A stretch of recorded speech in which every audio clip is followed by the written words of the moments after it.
Nakakamiss to ah. At least buhay pa rin siya. 2/3 ng junior year ko dito ko nabuhay. Maandar pa kaya to?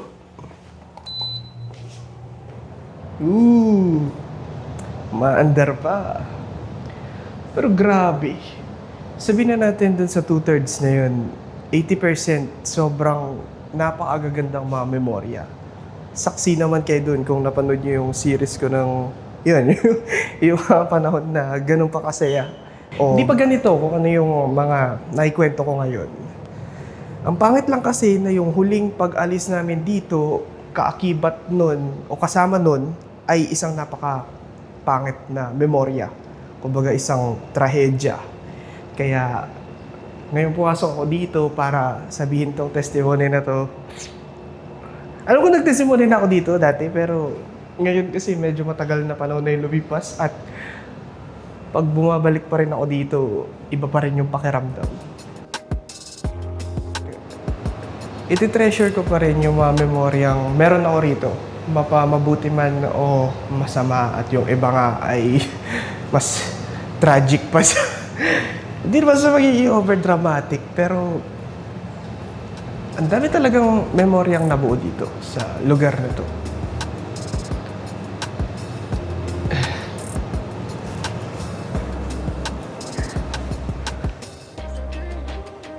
Kung paano ko inintrohan yung kwento ko kanina, ganyan din kasi mostly yung nararamdaman ko nung mga panahong sinulat ko tong journal na to.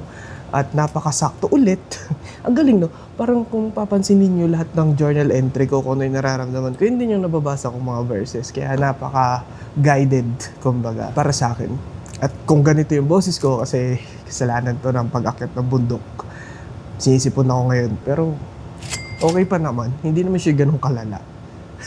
Sadyang may sipon lang talaga. Kasi init, lamig. Hindi ko rin sumusuko na yung katawan ko eh.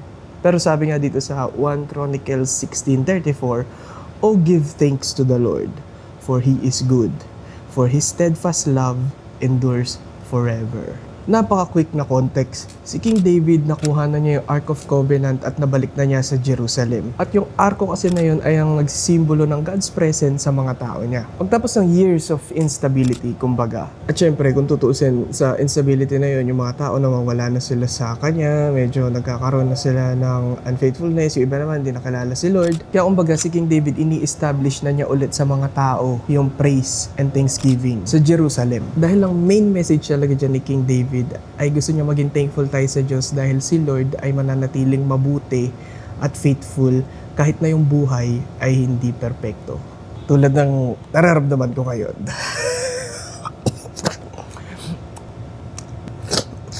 Hindi consistent yung buhay.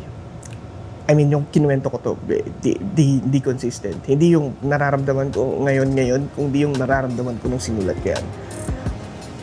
Kasi buhay talaga, puno talaga siya ng inconsistency. Tulad ng minsan masaya ka, madalas hindi. I mean, yun kasi nararamdaman ko, sorry ah.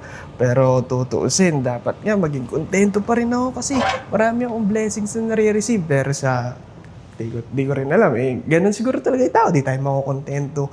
Di tayo mapapanatili sa iisang sitwasyon. Lagi tayong naghahanap pa ng more. Basta alam ko lang, ayoko na muna mabuhay. Kung pwede lang mag-pause muna sa buhay, gagawin ko yun. Ang hirap i-explain ng nararamdaman ko. Literal na siguro yun, yung explanation ng depressed. Yun yung pinaka-nararamdaman ko. At ang naisip ko na lang, kahit nga ganun ka inconsistent, kahit hindi perfecto talaga yung buhay, kahit kung ano-ano yung nararamdaman natin na hindi maganda, at least ang alam ko, si Lord ay consistent at faithful. Sinabi na rin yan sa Chronicles at sinabi na nga rin yan ni John. Jesus is the way, the truth, and life. At kung ano man yung pinaka-main context ng way, truth, and life na alam kong pagkukulang ko nung mga panahon na yan, malamang sa malamang, yun na rin yung pinakatamang daan. At sinabi na rin yan sa Hebrews na Jesus is the same yesterday, today, and forever. Kaya kung gaano siya ka-consistent, ka-faithful, nung una mo siyang nakasama, nakilala, hanggang sa kung kailan ka man mawawala dito sa mundo, ganun pa rin siya ka-faithful at consistent. Yun yung pinaghahawakan ko ng mga panahon na yan. Alam ko yung mga promises niya magiging katotohanan. Hopeful yung puso ko na yung araw na yung darating, yung bad days, hindi na siya magiging bad days. I mean, magkaka-bad days. Di naman niya pinramis na walang bad days. Pero at least yung bad days, malalamangan na ng good days. At kung nakita nyo naman na sa testimony ko habang ginagawa ko rin yung mga videos na testimony ngayon, kasi 2025 nga yan at ngayon 2026 na, andun na tayo. Granted na bad days pa rin, pero at least semi-good day yung bad day.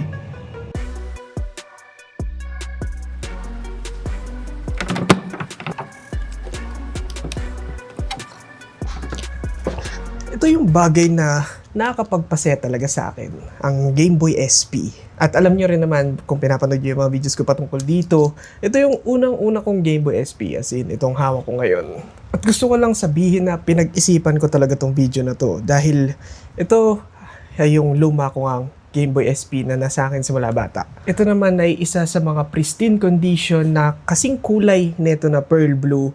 At kung makikita nyo nga, ito ay pristine. I mean, may mga gas-gas siya, may signs of usage. Ito nga yung nasalba ko nung sa binili kong mga Game Boy SP at ang ganda kasi talaga ng shell condition na to. At sabi ko nga, pinag-isipan ko na talaga to. Gayon pa man, kadugtong ng sinasabi ko kanina, kahit na sa mga oras na masaya tayo, kontento, o hindi po sobrang saya mo talaga na nakakalimutan mo na rin huminga. Parati pa rin talaga nating i-acknowledge yung presensya ni Lord at magpasalamat pa rin tayo sa Kanya. Na kahit nga mahirap maalala kasi nga masaya ka, kontento at nasa moment ka talaga ng pure joy and happiness. Dahil kung tutusin, madalas doon talaga rin natin nakakalimutan yung presensya niya kapag nasa proseso tayo na yung sarili natin ay napakasaya. At inaamin ko, hanggang ngayon sa punto na to, hindi ko pa rin nararamdaman yung pagmamahal, yung romantic love na naramdaman ko dati. Longing pa rin ako. Nabibitin ako kasi ngayong kilala ko si Lord, alam ko yung pagmamahal niya. Syempre, kahit pa paano, gusto kong maramdaman na rin yung naramdaman ko dati dahil nga nakasaya ko yung dati. Ngayon sa tingin ko, hindi na. Siguro. Dahil pakiramdam ko talaga ngayon ay butas na butas pa rin ako. Pero kahit pa paano, talagang ina-acknowledge ko si Lord. Kahit bagsak yung pakiramdam ko o kahit uplifted ako ng saglit. Kumbaga, kahit a brief moment. Ang main point ko lang kasi talaga, simula nung nakilala ko si Lord noong 2021, parati ko na talaga siyang pinapasalamatan. Sa mga good days, maski sa mga simpleng blessings, pinapasalamatan ko na siya. Kunwari, kahit sa mga good deals lang, maging successful, magbibigay pugay na agad ako sa kanya. Dahil saya pa rin naman sa pakiramdam eh. Kumbaga, di ko na rin talaga siya nakakalimutan kahit napakaganda ng mga moments ng mga araw. Kaya, kumbaga gusto ko lang ipangalandakan na si Lord lang yung tawagin nyo. Gusto ko lang i-share yung ganong klaseng mindset sa inyo na rin. Dahil, sino ba yung being na pwedeng maglabas din sa inyo talaga sa dark times kung hindi si Lord lang? Dahil siya rin naman talaga yung nagbibigay liwanag. Napakalinaw rin naman kasi na si Lord talaga yung gumawa ng liwanag. At sabi nga rin ni Paul, di ba, walk by faith, not by sight.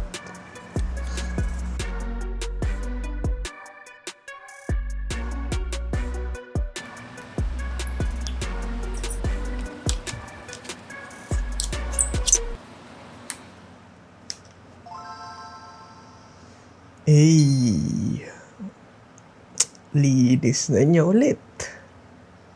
Parang kung paano na siya nung bata ako. Hindi naman sa ako yung lumikha ng Game Boy XP, pero syempre yung Nintendo yung gumawa nito. Pero ang pinaka gusto ko lang sigurong ibigay na simbolismo ay kahit gaano ka kadumi, kahit gaano sa sarili mo tingin mong sira ka, kayang-kaya kang ayusin ng Diyos. Hindi man perfecto, pero mas better kung sino ka dati. Mahal ka ni Lord at wala yung palya.